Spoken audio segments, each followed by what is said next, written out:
years of excellence. Sun International Institute of Tourism and Management. BJP రాష్ట్ర అధ్యక్షుడు ఎవరు అనే చర్చకు ఒక రకంగా ఫుల్ స్టాప్ పడ్డట్టు అయింది. ఎందుకంటే రామచంద్రరావుని ఆల్మోస్ట్ ఖరారు చేసింది అధిష్టానం. ఆయన ఈ రోజు ఒక్కరే నామినేషన్ వేయబోతున్నారు. 2 నుంచి 4 మధ్య పార్టీ కార్యాలయాల్లో ఆయన నామినేషన్ ఒక్కరే వేయబోతున్నారు. ఆ తర్వాత అధికారికంగా అనౌన్స్మెంట్ ఉండబోతోంది అని ఇప్పటి వరకు మనకున్నటువంటి సమాచారం.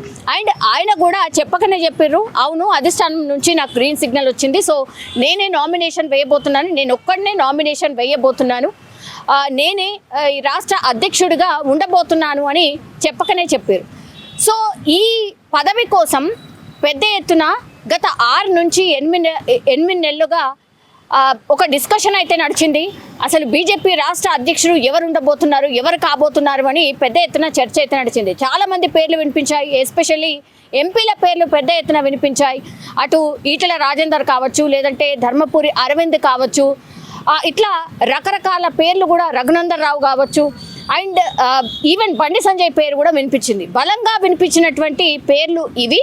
కానీ కేంద్ర సర్కార్ మాత్రం వీళ్ళందరినీ కాదని రామచంద్రరావుని ఎన్నిక చేసుకోవడం వెనక పెద్ద వ్యూహమే ఉన్నట్టు మనకైతే అర్థమవుతోంది. మనకు తెలుసు బీజేపీ పార్టీలో ఒక సమన్వయం లేదు, బీజేపీ పార్టీలో ఎవరి దారి వాళ్ళదే, గ్రూప్ రాజకీయాలు చాలా ఎక్కువగా ఉన్నాయి. వీళ్ళ నుంచి ఇప్పుడు నేను చెప్పినటువంటి పేర్లలో ఎవరిని కూడా ఎన్నిక చేస్తే వాళ్ళు వాళ్ళ గ్రూప్ రాజకీయాలు చేస్తారు తప్పించి అందరినీ కూడా సమన్వయం చేసుకుంటూ పార్టీని ముందుకు నడిపించే వ్యక్తిగా ఉండబోరు అనేటువంటిది కేంద్ర సర్కార్ ఒక డిసిషన్కి వచ్చింది కాబట్టి, ఒక కన్క్లూజన్కి వచ్చింది కాబట్టి వీళ్ళు ఎవరు వద్దు, ఇంకా ఓన్లీ రామచంద్రరావు అయితేనే మనం ఏదైతే చెప్తామో, మన పార్టీ లైన్ ఏదైతే ఉందో అక్కడి నుంచి వచ్చే ఆదేశాలని తూచా తప్పకుండా పాటించే వ్యక్తి ఉండాలి అని అనుకున్నారు. కాబట్టి రామచంద్రరావు పేరు ఖరారు చేసినట్టుగా విశ్వసనీయ వర్గాలు చెప్తున్నటువంటి మాట. కానీ ఈయన చాలా సౌమ్యుడుగా అండ్ చాలా డీసెంట్గా మాట్లాడే వ్యక్తి. ఇప్పుడు మనకు తెలుసు రాష్ట్ర రాజకీయాలు ఎట్లా మారిపోయినాయి. సెన్సేషనల్ కామెంట్స్ చేసేవాళ్ళు, ఎదుటి వారిని దాడి చేసేవాళ్ళు, ఎదుటి వారికి మాటల దాడి చూపించేవాడే ఇప్పుడు రాజకీయ నాయకుడు అనేది ఒక ప్రొజెక్షన్ అయిపోయింది ప్రజల్లో కూడా. సో రామచంద్రరావుని చూస్తే మాత్రం రామచంద్రరావు గారు మాట్లాడే మాటలు మాత్రం చాలా సౌమ్యుడుగా అండ్ ఎదుటి వారిని కూడా పెద్ద నొప్పించుకోకుండా ఏం జరుగుతోంది ఆర్ ఇష్యూ బేస్డ్గానే మాట్లాడేటటువంటి వ్యక్తి. ఇప్పుడు రాజకీయాలు ఎట్లయిపోయాయి అంటే ఇష్యూ బేస్డ్గా మాట్లాడేవాడు రాజకీయ నాయకుడు కాదు, మాటల దాడి అండ్ పర్సనల్ అటాక్ చేసే వాళ్ళే ఇప్పుడు రాజకీయ నాయకులుగా మారిపోయినటువంటి సిచ్యువేషన్లో మరి రామచంద్రరావు ఎంతవరకు ఈ మాటల దాడిని తట్టుకోగలుగుతాడు అనేది అతిపెద్ద ప్రశ్న. ఇది చూస్తే బీఆర్ఎస్ నుంచి మనకు తెలుసు మాటల దాడి ఎలా ఉంటుందో, అటు కేసీఆర్ కావచ్చు, కేటీఆర్ కావచ్చు, హరీష్ రావు కావచ్చు, ఎట్లా మాట్లాడతారో మనందరికీ తెలిసిందే. దెన్ ఇంకో వైపు ఇటు చూస్తేనేమో కాంగ్రెస్ గురించి చూస్తే మాత్రం అటు రేవంత్ రెడ్డి నుంచి ఇంకా మిగతా టీం అంతా కూడా ఎట్లా మాట్లాడతారో మనందరికీ తెలిసిందే. పర్సనల్ అటాక్స్ చాలా భయంకరంగా అయిపోయినటువంటి సిచ్యువేషన్లో ఇప్పుడు బీజేపీ రాష్ట్ర అధ్యక్షుడిగా రామచంద్రరావుని చూస్తే రామచంద్రరావుని చేస్తే ఎలా ఉంటుంది, నిజంగా కింద క్యాడర్ యాక్సెప్ట్ చేస్తుందా అనేది కూడా ఇప్పుడు అతిపెద్ద ప్రశ్న. కానీ మరి ఈయనను చూస్ చేసుకోవడానికి అతిపెద్ద రీజన్ ఏంటంటే ఈ గ్రూప్ పాలిటిక్స్ అన్ని పక్కకు వెళ్ళిపోయి మన లైన్లో ఉంటాడు అని భావించి ఈయనను చేసినట్టుగా స్పష్టంగా మనకైతే అర్థమవుతున్నటువంటి సిచ్యువేషన్. సో ఈయన హయాంలోనే మిగతా వాళ్ళందరూ కూడా పనిచేయాలి అని ఒక గట్టి మెసేజ్, ఒక వార్నింగ్ ఇచ్చినట్టు లెక్క.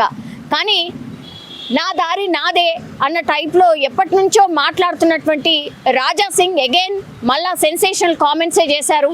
ఆయన పూర్తిగా ఎవరైతే రాష్ట్ర అధ్యక్షుడిని ఎన్నుకుంటారో వాళ్ళకి ఒక ప్రాపర్ ఓటింగ్ జరగాలి, పూర్తిగా కింది స్థాయి నుంచి పై స్థాయి వరకు అందరూ ఓటేసి నాయకుడిని ఆ రాష్ట్ర అధ్యక్షుడిని ఎన్నుకోవాలి, నేను కూడా రేసులో ఉన్నాను అన్నటువంటి మాట చెప్పాడు. నావాడు నీవాడు అని ఇట్లా రాష్ట్ర అధ్యక్షుడిని ఎన్నుకుంటే మాత్రం పార్టీకే నష్టం, పార్టీ ముందట పడదు. ఇదే కదా ఇప్పటి వరకు జరిగింది, మళ్ళా అదే మిస్టేక్ మీరు చేస్తున్నారు అన్నటువంటి మాట చెప్పిన సిచ్యువేషన్ అయితే కనిపిస్తోంది. ఆయన కామెంట్స్ ఇప్పుడు సెన్సేషనల్గా మారాయి. ఇంకో డిసిషన్ ఏంటంటే గ్యారంటీగా ఇప్పుడు రాజా సింగ్ మీద ఏదైనా యాక్షన్ ఉండబోతోందా, రాష్ట్ర అధ్యక్షుడు రామచందర్ రావుని నియమించుకున్న తర్వాత వెంటనే రాజా సింగ్ మీదనే యాక్షన్ ఉండబోతోందా అన్నటువంటి చర్చ కూడా పెద్ద ఎత్తున నడుస్తోంది. చూడాలి మరి రాష్ట్ర అధ్యక్షుడు రామచందర్ రావు అయితే పార్టీ క్యాడర్ ఎలా రిసీవ్ చేసుకుంటుంది, అండ్ అట్లాగే రాజా సింగ్ మాట్లాడినటువంటి మాటల మీద మిగతా వాళ్ళు ఎలా రియాక్ట్ అవుతారు, ఆర్ ఎట్లాంటి పరిణామాలు జరుగుతాయనేది చూడాల్సిన సిచ్యువేషన్ అయితే కనిపిస్తోంది. నిజంగా ప్రస్తుతం ఉన్నటువంటి సమాజం దేనికి ప్రయారిటీ ఇస్తుంది? ఆర్థిక సంబంధాల చుట్టూ మాత్రమే తిరుగుతోంది. మళ్ళీ ఎన్నికలంగానే చాలా విరక్తి కలుగుతాను. మంచి అనిపిస్తుంది కదా, లేడీస్ కూడా ఛాలెంజింగ్ జాబ్స్ చేసినప్పుడు చాలా బాగుంటది. ట్రాఫిక్ అసిస్టెంట్స్ గా నియమించిన ట్రాన్స్జెండర్స్ అందరితో సాల్యూట్ చేయించుకుంటున్నారు. ఫుడ్ డెలివరీ ఇవ్వటానికి వెళ్ళినటువంటి డెలివరీ బాయ్ అనిల్ పై కళ్ళ ముందు పెళ్ళండి